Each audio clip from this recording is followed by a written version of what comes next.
In a world built on ambition and greed, the eight-stage historical cycle of global reserve currencies, showing how every world currency from the Portuguese real to the US dollar rises, overextends, and eventually collapses, uncovers a hidden chapter in financial history. This is a story of power, manipulation, and lessons the world refused to learn. From the corridors of Wall Street to the boardrooms where nations are shaped, this narrative explores the rise, the fall, and the silent consequences that changed how money moves.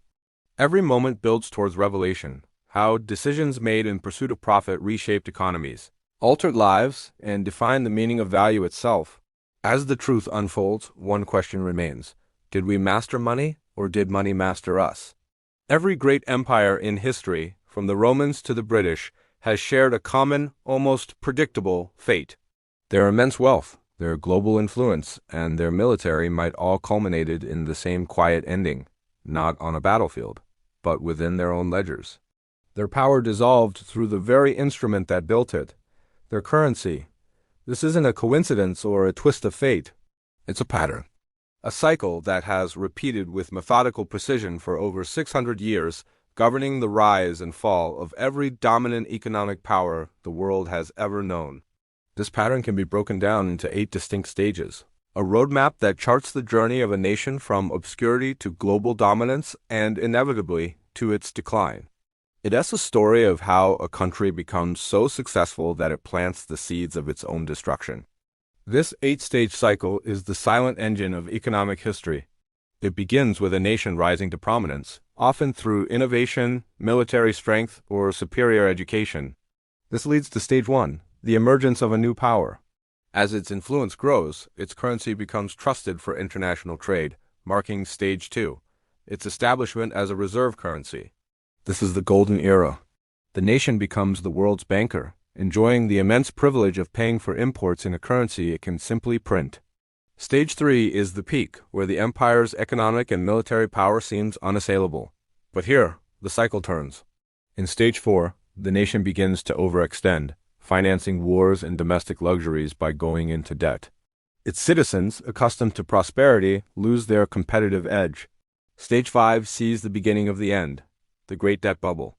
The empire prints more and more money to cover its obligations, devaluing its currency and creating vast wealth gaps.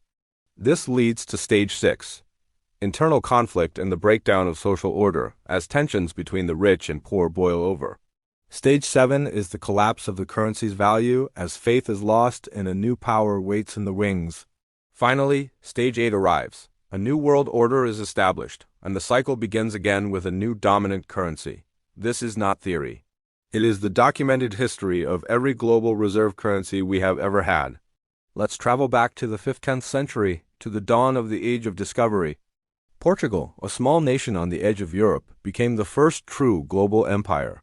Portuguese explorers, armed with superior navigation and shipbuilding technology, charted new sea routes to Africa, Asia, and the Americas.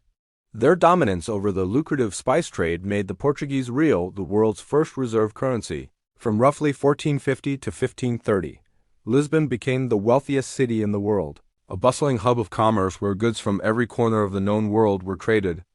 But this success sowed the seeds of its downfall. The empire became overextended, its small population struggling to administer and defend a vast network of trading posts.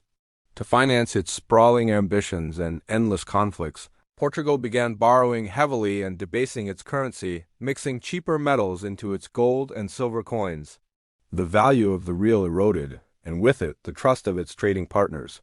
By the mid-16th century, the Portuguese Golden Age was over, its wealth squandered and its dominance passed to its larger, more aggressive neighbor, Spain. Spain's rise was even more dramatic.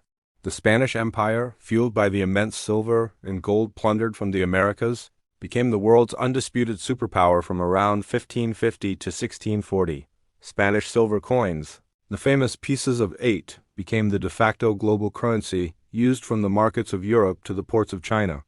This influx of precious metals created unimaginable wealth for the Spanish crown, funding its powerful armies and lavish court. However, this silver boom was a double-edged sword. The flood of new money into the European economy triggered rampant inflation, a phenomenon so new that economists of the time struggled to understand it. Prices soared, making Spanish goods uncompetitive. The monarchy, believing its American treasure was infinite, spent recklessly on a series of costly European wars, particularly the 80 Years' War against the Dutch. Despite the river of silver flowing from its colonies, the Spanish crown declared bankruptcy multiple times. The empire had become a hollow giant, rich in treasure but poor in productive capacity. Its economic foundations crumbled, and power began to shift north, to a small, resilient nation of merchants and sailors. That nation was the Netherlands. The Dutch Republic, born from a revolt against Spanish rule, built its empire not on conquest and plunder, but on trade, finance, and innovation. From 1600 to 1720, the Dutch guilder was the world's premier reserve currency. Amsterdam became the financial center of the globe, home to the world's first central bank, the first stock market, and revolutionary financial instruments like joint stock companies.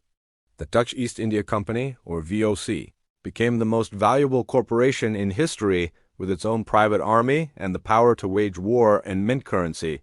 The Dutch dominated global shipping, their merchant fleet larger than that of all other European nations combined. But they, too, fell into the classic pattern. Their success created a massive credit bubble. Speculative manias, like the infamous tulip mania, swept the nation. As other countries, particularly Britain and France, developed their own industries and challenged Dutch trade monopolies, the Netherlands' competitive edge began to dull. The Dutch financed their rivals through massive loans, becoming the world's creditors but hollowing out their own domestic economy. After a series of costly naval wars with England, the Dutch Republic's power waned. Its financial bubble burst, and its role as the world's economic leader came to an end. The mantle of global dominance then passed across the English Channel to Great Britain.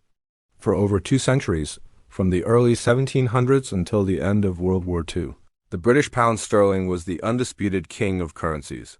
The British Empire, upon which the sun never set, was the largest in human history, controlling a quarter of the world's land and population.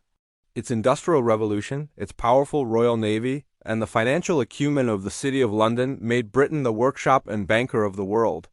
The pound was considered as good as gold, a benchmark of stability and trust that lubricated global trade. But again, the cycle turned. The immense costs of 2 world wars drained the British treasury.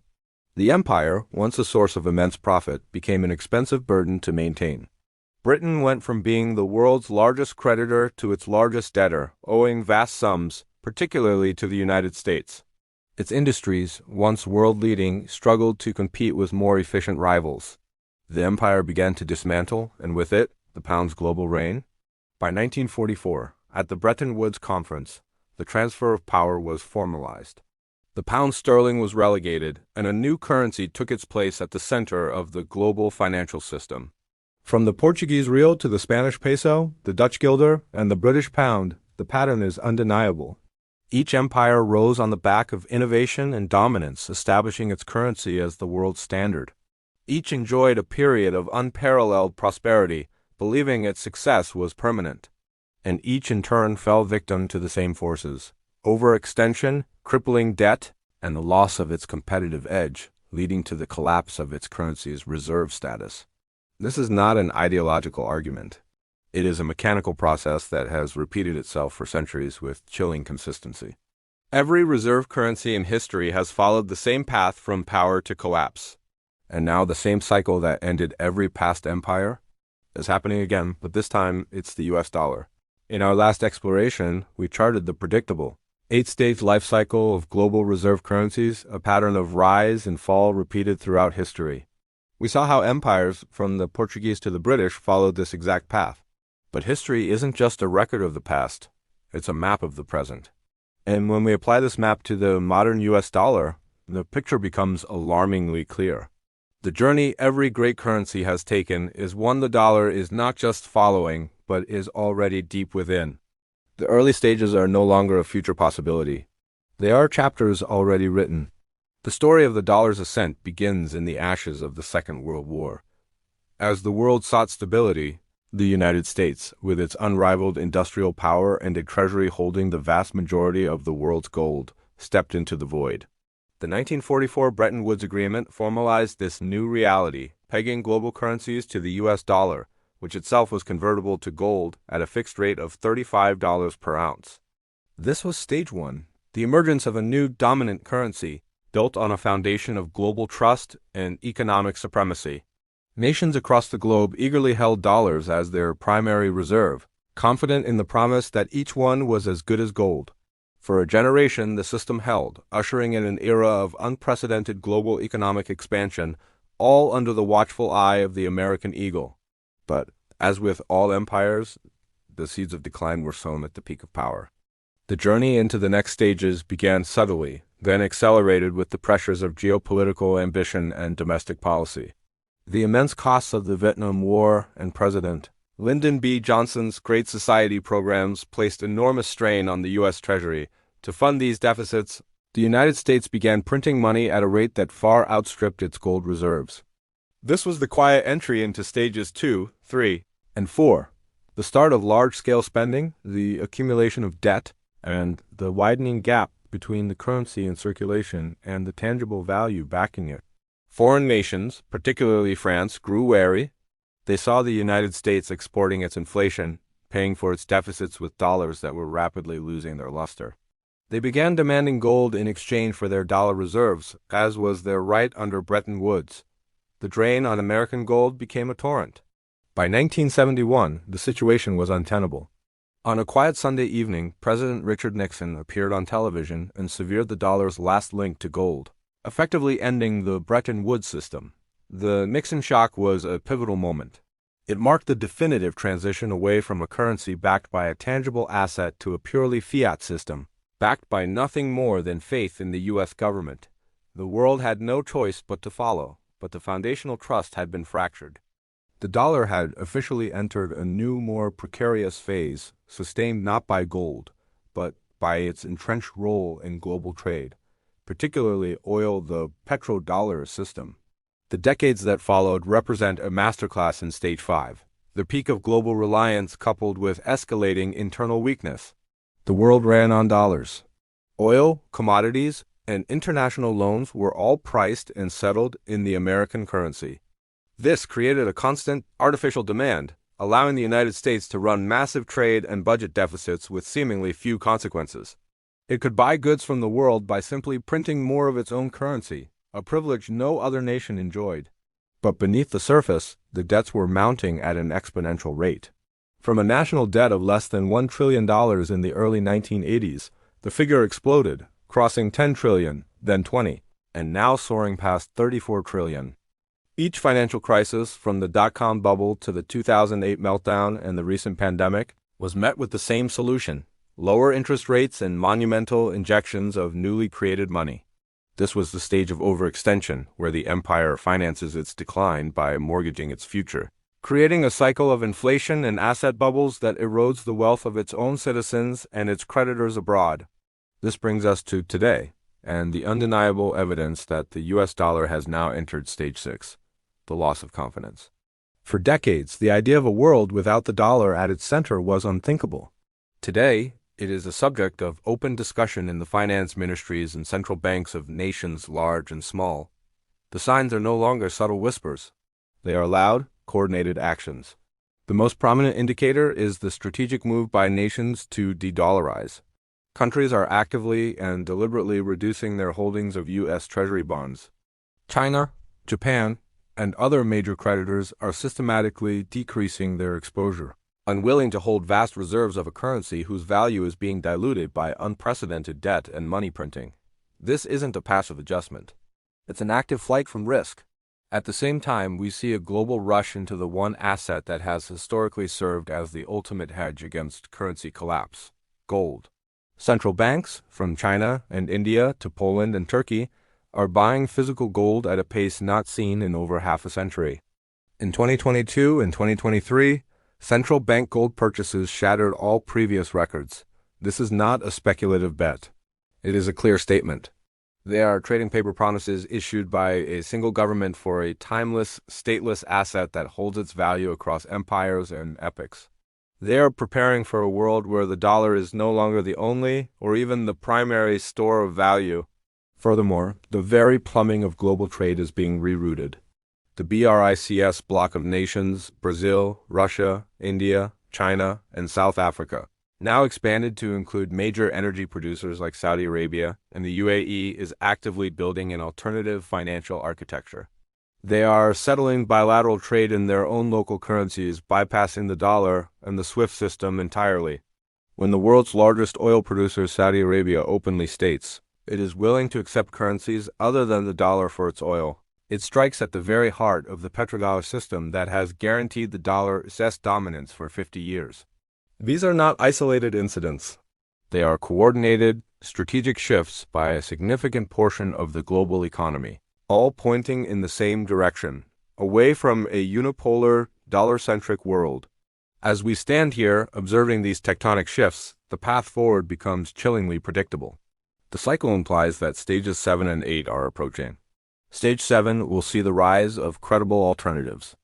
It will not be a single currency that replaces the dollar overnight, but a multipolar system. We may see a world where trade is settled in Chinese yuan, Indian rupees, a new BRICS-backed currency, or perhaps even in digital assets or commodities like gold. The dollar will still exist, but its exorbitant privilege will be gone. The United States will no longer be able to finance its deficits by printing money that the rest of the world is forced to accept. This leads inevitably to stage 8. The collapse of dominance and a painful adjustment for the former hegemon. Inflation, which has already begun to bite, could become chronic and severe. The cost of imports would skyrocket, and the nation's standard of living would face a severe reckoning. The transition would be chaotic, marked by financial instability and a dramatic reordering of global power. History doesn't just rhyme, it repeats. And today, the dollar stands where every great empire's currency once stood, right before the fall. The cycle is not a theory. It is a process unfolding before our very eyes. The final chapters are yet to be written, but the outline has been provided by every empire that came before. If you found this analysis insightful and want to continue exploring the critical financial shifts that are shaping our world, make sure to subscribe to the channel and press the like button. And don't forget to click the notification bell so you won't miss our next video, where we'll dive deeper into what this transition means for you and your financial future.